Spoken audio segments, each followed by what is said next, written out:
Oula, il se fait beau. Oh.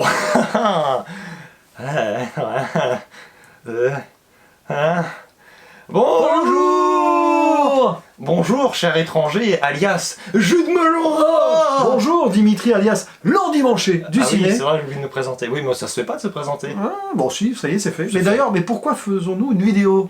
Eh bien, nous allons parler du dernier film sorti au... Non, pas au cinéma. Sur Disney+. Belle allusion au cinéma d'ailleurs dans le film. Nous allons donc parler, on y reviendra peut-être, on va donc parler du dernier Pixar, c'est-à-dire Luca d'ailleurs. Luca. Et après les super films qui s'appelaient Soul l'année dernière, eh bien Maquet, les Pixar, ils sont devenus plus forts que jamais. C'est ça, c'est une pizza. C'est un Pixar mozzarella, hein, non? Oui, mais bon, non, le film est rempli de clichés, mais pas à ce point. Non, c'est vrai, il n'y a pas trop de pizza. Et ils nous sommes concertés parce que bon, j'ai beau inviter sur ma chaîne, mais je vais avoir un peu de mal à résumer ce film. Alors déjà, disons-le, il est réalisé par Enrico Casarosa, qui veut dire Maison Rose en italien d'ailleurs. C'est pas la Maison Blanche. Il y a 4 scénaristes, on se demande pourquoi. Et donc, film sorti le 18 juin, donc sur Disney+. Voilà. Et alors, bon, le synopsis, disons que c'est l'histoire d'une belle amitié entre deux jeunes garçons adolescents hein, sur une ville balnéaire italienne, la Riviera, voilà. Ah, c'était la Riviera? Ouais, pas loin de la Ligurie, enfin pas loin de Gênes, Monaco, tout ça, voilà. Ah, je t'ai bien compris. Hein. Ouais, bah oui, j'ai révisé ma géographie avant moi. Ah oui, d'accord. Et du coup, voilà, on va suivre les aventures de Luca, qui est un peu plus jeune, et qui va rencontrer Enrico, qui va devenir voilà, un petit peu son grand frère ami, et les deux vont vivre des aventures extraordinaires, tout en devant cacher un secret, qu'on va pas révéler de suite, mais c'est pas un spoiler de le dire. Disons que leur secret... Bon, voilà. C'est Toy Story. Oui, c'est vrai. Oui, ça. Sponsorisé par Pixar. Ils ont un secret aquatique, disons-le, et puis donc ils vont essayer de vivre parmi les enfants dans le village, participer à une compétition, une sorte de triathlon, hein, c'est ça d'ailleurs, hein, le triathlon, le Porto Rosso, je sais pas quoi. Et pas Porco Rosso, pas pareil. Du coup, bah, ils vont rencontrer sur place une jeune fille qui s'appelle Giulia. Et Giulia, qui est un peu la rebelle du village et qui est d'ailleurs la petite sœur de Rebelle, le personnage de Pixar. C'est drôle. Et évidemment, sur cette compétition, ils vont devoir affronter le méchant local, qui est un gars qui se la pète et tout, avec sa Vespa, tout ça. Et puis, les parents de Lucas qui vont chercher Lucas aussi parce qu'il s'est enfui de là où il devait pas s'enfuir. Voilà. C'est Vaiana à l'envers. C'est ça, c'est Vaiana à l'envers. Et du coup, il va se passer plein d'aventures. Ou pas, hein, voilà. Tu vends bien le film. En mode été 85 en film d'animation, si vous voulez. Ça, et puis c'est un Pixar, paraît-il. Hein, donc voilà. La question est, est-ce que c'est meilleur que Soul ou qu'en avant et tout voilà, et c'est l'invité qui commence, donc c'est moi, puisqu'on est sur l'impro. Ah non, pardon. Non, je te demande ton avis du coup sur ce film. Alors, disons que c'est un film très léger quand même. C'est pas mauvais, c'est très récréatif, mais qu'est-ce que c'est moyen pour du Pixar. Le problème c'est que pour du Pixar c'est moyen, c'est pas du Pixar ça passe. Voilà, c'est un film qui passe, mais voilà, c'est franchement bon, c'est sympa, mais il manque cette profondeur, quand même un comble. Il manque une certaine profondeur à ce film. Franchement, ça aurait pu passer en mode série rapide ou téléfilm. Bah c'est un peu ça, c'est un vrai téléfilm Pixar, mais en même temps on sent qu'ils l'ont préparé vraiment pour Disney+, et c'est un téléfilm ce truc. Mais c'est un téléfilm qui passe, les deux personnages ils ont une relation qui évolue dans le film, en principal, voilà, à un moment il y a de la jalousie, tout ça évidemment, parce que c'est pas un triangle amoureux, mais un triangle amical qui, voilà, les parents, tout ça. C'est axé sur la comédie sans être très très drôle. C'est axé sur... le dramatique sans que ce soit très dramatique. C'est ça, c'est très léger pour du Pixar. On n'est pas dans du vice-versa. Même En Avant, qui était quand même léger pour du Pixar l'année dernière, avait une forme, voilà, il y avait quand même quelque chose un peu plus... voilà. Là, je sais pas, c'est... Voilà, ça serait méchant de dire que c'est pas bon parce que c'est pas le cas, c'est juste moyen plus, c'est Disney+. Voilà, donc non, ça va, ça passe, mais qu'est-ce que je veux... Là, dans 2-3 jours, dans une semaine, dans 2 semaines, on aura oublié ce film. Il y a des passages que tu me rappelais dans le générique de fin, je ne savais plus à quoi tu me faisais. Cependant, l'animation... Alors, parfois, l'animation est très enfantine, mais il y a des moments, voilà, avec des reflets de couleurs, c'est quand même beau. Voilà, Enrico Casarosa, c'est son premier film, donc voilà. c'est une production qui va vous donner envie d'aller en vacances en Italie à la rigueur. Mais bon, comme ça se déroule dans les années 30-40, on sait pas trop. On sait pas d'ailleurs, mais bon. Ouais, c'est un film d'été, voilà, ça passe quoi. Mais franchement, ça passoire même des fois. Hein. Oh, bien. Voilà. Mais bon, et du coup, toi, qu'est-ce que t'en penses avant qu'on aille dans les spoilers et les détails? Enfin, d'abord dans les détails. Oui. Ouais, enfin. Dans les détails, c'est bien le problème, les détails, il n'y en a pas dans ce film. C'est-à-dire que t'as pas beaucoup d'informations qui te sont révélées, puis globalement, elles te sont rabâchées 2 fois, ou 3 fois des fois. Il y a tout un délire avec l'école, je sais pas pourquoi on nous en parle 3 fois. Ouais, c'est Petit Vampire quoi. Ouais, c'est ça, mais on est toujours en train de te rabâcher 15 000 trucs, et comme tu le dis, bon, c'est du Pixar, tu peux pas être ému pour la simple et bonne raison que les dialogues durent tellement pas longtemps, enfin, c'est-à-dire que la relation entre un moment entre la mère et le fils, ça se résume à je t'aime moi aussi et au revoir, mais oui, c'est ça, c'est très léger, c'est même assez niais, j'ai envie de dire, franchement. Oui. Sérieusement.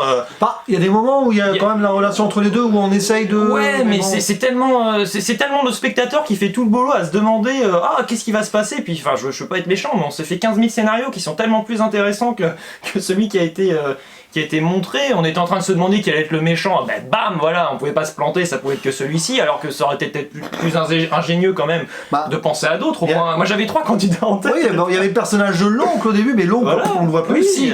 On le verra dans la scène post-générique, on en parlera. Très pratique et très importante cette scène post-générique. Oui, c'est la scène post-générique la plus utile de l'histoire. Par excellence, hein, tu peux pas faire plus simple. C'est même pas que c'est simple, hein, parce que simple ça me dérange pas, parce que tu le disais, en avant c'était un film relativement simple. Ouais, mais il y a quand même beaucoup plus de profondeur. C'était plus chargé en émotion. Ouais. Et là tu le dis, c'est-à-dire j'ai eu l'impression, c'est vrai, c'est un premier film, t'as l'impression d'être un peu sur le banc d'essai, c'est-à-dire tu vois toi t'as des scènes comme ça, tu dis bon il essaye, je sais pas, de montrer l'intérêt des enfants pour l'école, il essaie de montrer que les parents ils essaient de retrouver des enfants à un moment, mais c'est marrant 5 minutes, mais ce sont des scénettes et je trouve que ça tient pas la route. T'as un discours sur la tolérance qui peut passer pour les plus jeunes, parce qu'il y a une histoire de monstres, donc de gens différents, mais ça va pas chercher plus loin que dans La Famille Adams, le film d'animation de 2019, où en gros ils s'embrouillent tous pendant tout le film et en bout de 3 petites secondes, on sait pas trop, il y a peu de discussion, c'est on est tous amis, on est tous la différence, c'est pas gênant, au contraire c'est une force. Enfin c'est vraiment, j'ai eu l'impression que Pixar nous jouait de la flûte quoi.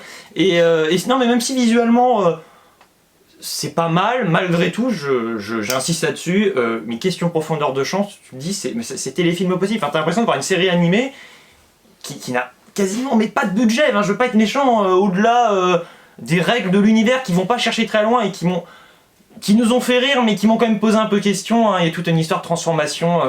Je veux pas être méchant. Quelques petites erreurs, si tu veux, de temps en temps, ça va 5 minutes, mais à un moment, c'est. C'est pas vraiment des erreurs, c'est de la facilité. C'est facilité, quoi. C'est-à-dire qu'en gros, ça arrange bien le scénario, quoi. Tout arrange bien le scénario, qui vole pas très haut. C'est comme quand ils rebondissent sur l'eau au lieu de tomber dedans. Oui, si ce n'est que j'ai bien apprécié, il y a des moments un peu suggérés, tu vois.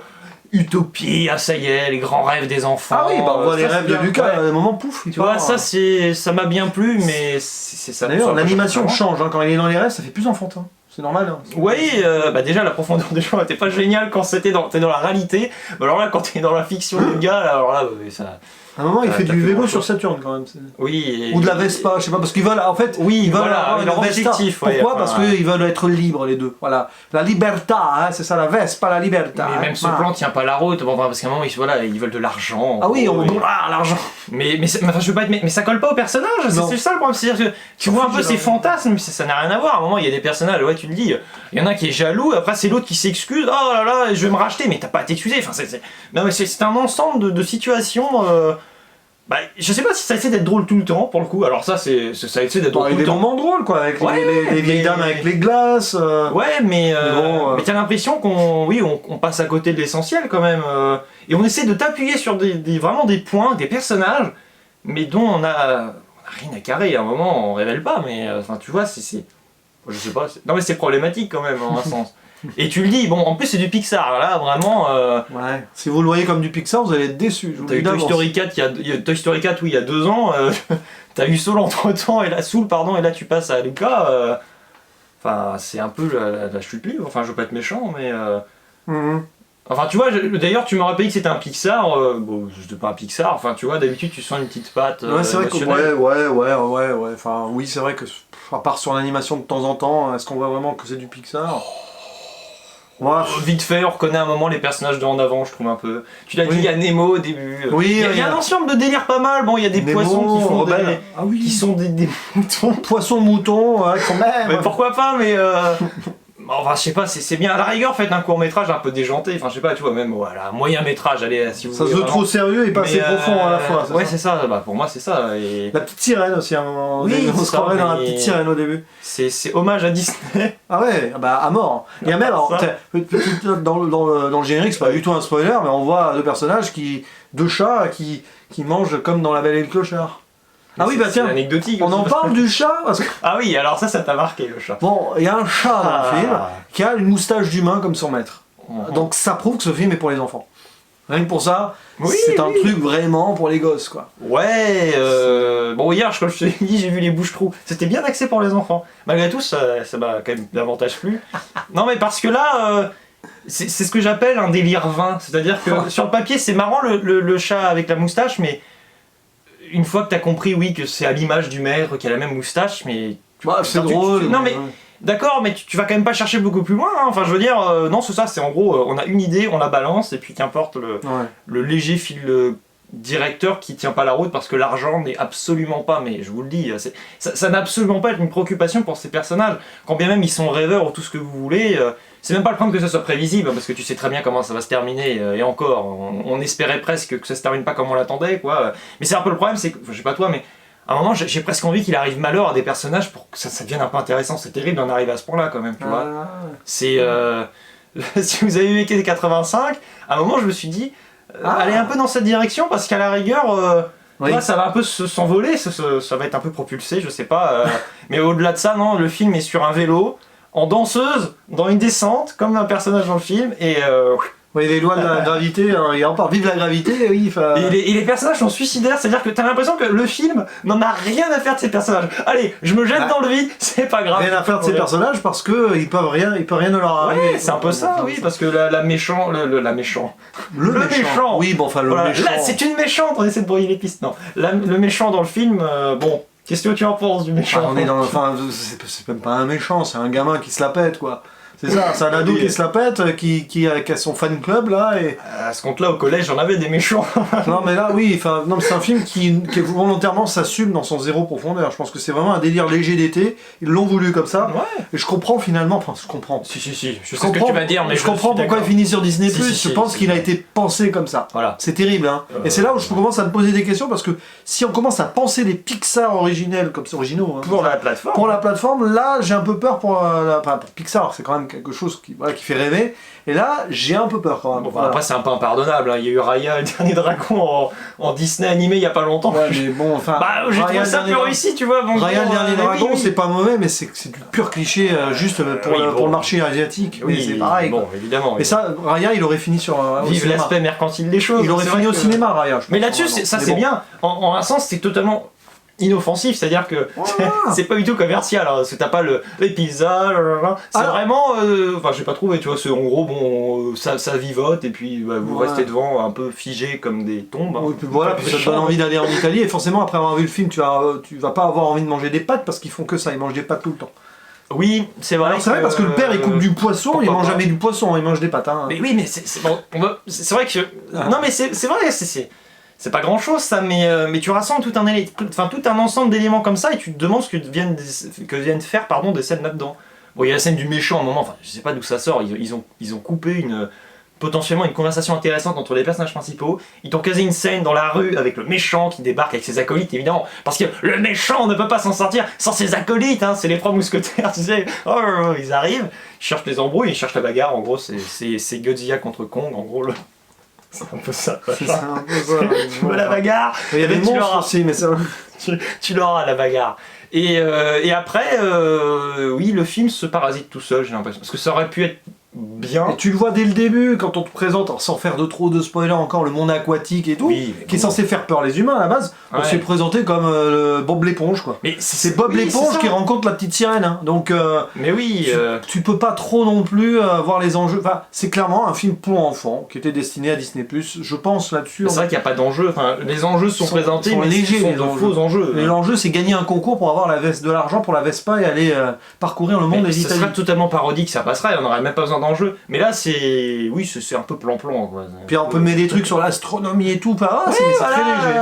Oui, un questionnement, mais après, il y a quoi au-delà de l'univers? Allez hop, tiens, on va faire du vélo. C'est justement là-dessus que tu vois que les relations entre les personnages se jouent pas à grand-chose. Il suffit en effet vaguement d'une scène avec où tu regardes les étoiles pour remettre tout en... Enfin, tu vois, tu remets tout en perspective, mais pourquoi enfin, non, mais je sais pas. Non, mais c'est un film un peu de girouette, quoi. C'est pas mauvais, mais c'est girouette, quoi. C'est... Si t'as envie que le film soit absolument pas cadré...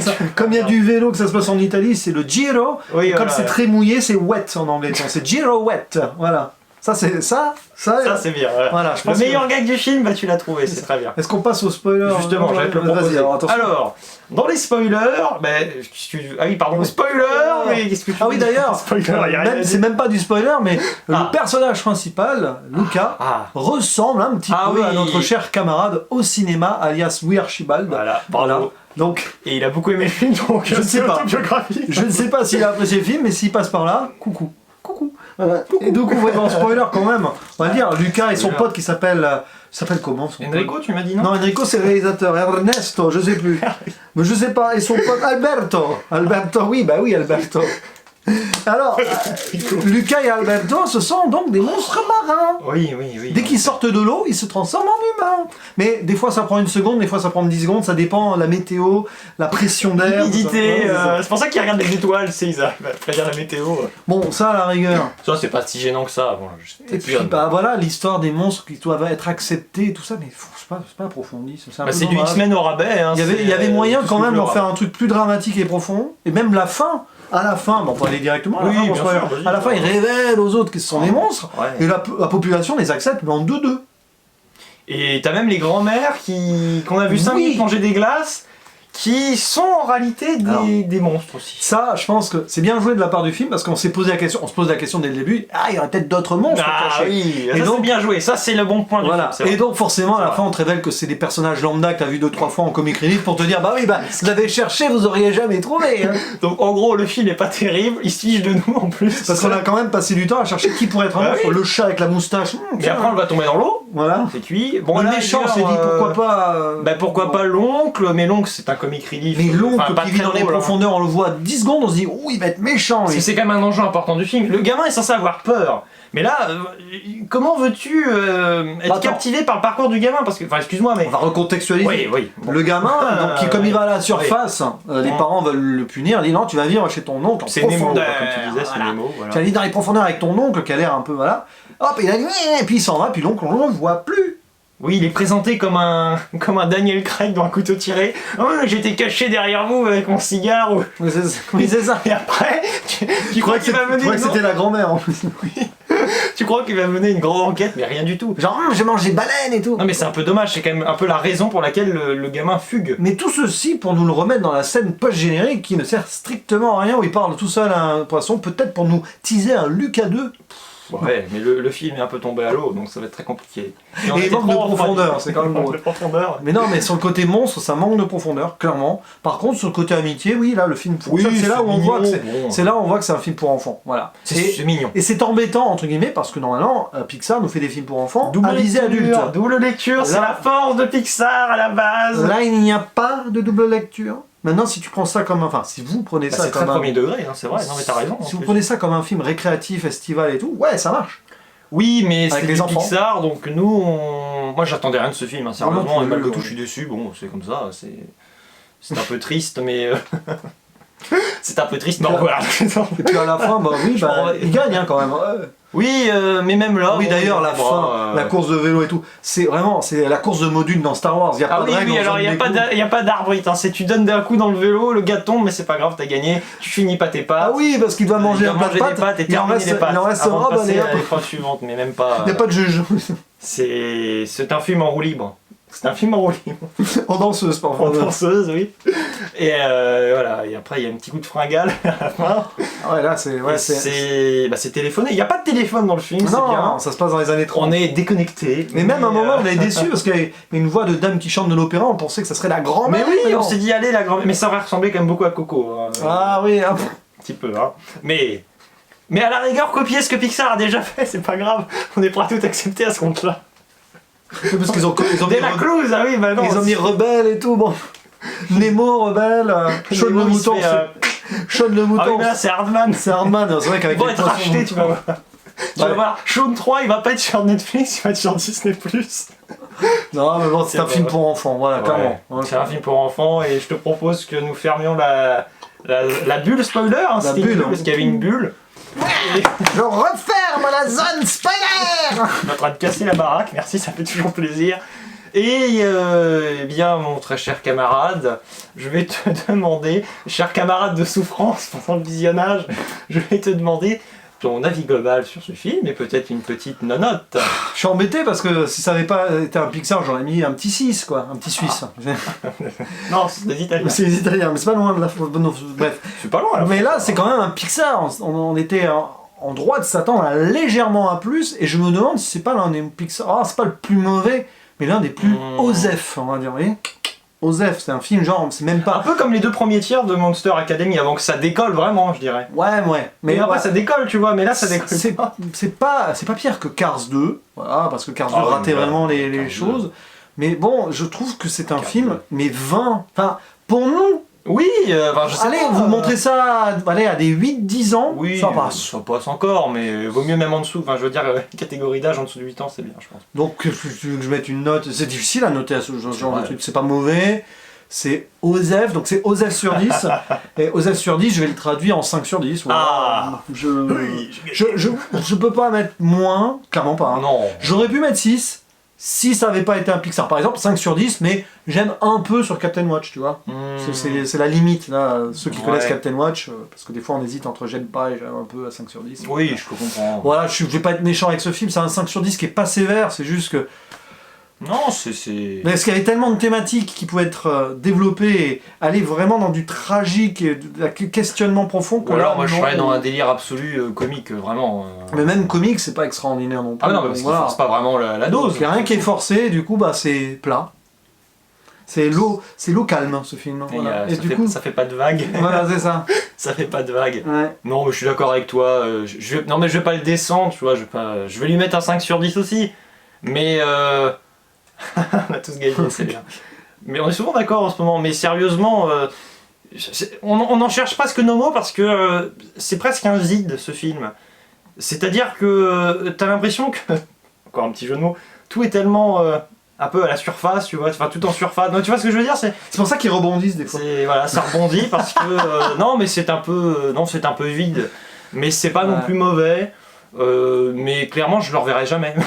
Tu vois, je le reverrai pas. Je ne dis pas que je le reverrai jamais. Non, mais à moins vraiment que quelqu'un veuille le découvrir avec lui. Mais tu vois, je vais pas prendre l'initiative de me dire ah ouais super, il faut absolument que je le revoie. C'est un peu dommage parce que quand même les derniers Pixar, enfin les deux derniers, j'ai pas envie de les revoir. Ce qui est un peu problématique. Bon, je préfère encore celui-ci, ce Luca à Soul, hein, carrément. Mais malgré tout, c'est quand même. Non mais c'est un peu triste quand même. En avant encore, tu vois, on en avait parlé ensemble première fois, le film avait résisté, j'étais quand même pas vraiment dedans, un peu comme là, hein, j'étais un peu blasé hein, presque. Je l'ai revu, ça s'est bien passé, je sentais qu'il m'avait résisté. Mais là, je sais pas, on n'a pas fait preuve de mauvaise volonté, quoi. On voulait vraiment rentrer dedans, on voyait même des défauts, on en parlait en rigolant et on dit allez, c'est pas grave, on insiste, on va jusqu'au bout, mais à un moment, la bonne volonté suffit plus, quoi. C'est vrai. Donc on est gentil, mais ça ne peut plus marcher. Et je te propose qu'on fasse un petit bruit de chouette à la fin parce que c'est le seul animal qu'on voit pas, tu vois, dans le... Ah oui, alors les animaux dans le film ils prennent cher, hein. La tortue. Hein. Alors on a eu Cars 2 anti-écolo et là on a Luca qui est anti-animaux aussi. C'est pas grave. Bon, ouais, je sais pas faire la chouette, mais je peux faire le dauphin si tu veux, comme la mère. Ah oui. La mère... Elle fait le dauphin. La mère qui est doublée en français par Chiara... Pas Marsupilami. Non, Mastroianni. Oui, voilà. Marsupilami, pourquoi pas, après tout. C'est pas grave. Bon. Attention, tu es prêt pour le mot de la fin? Ouais. Attention. Ciao et à la prochaine. Ah, regarde, je sors.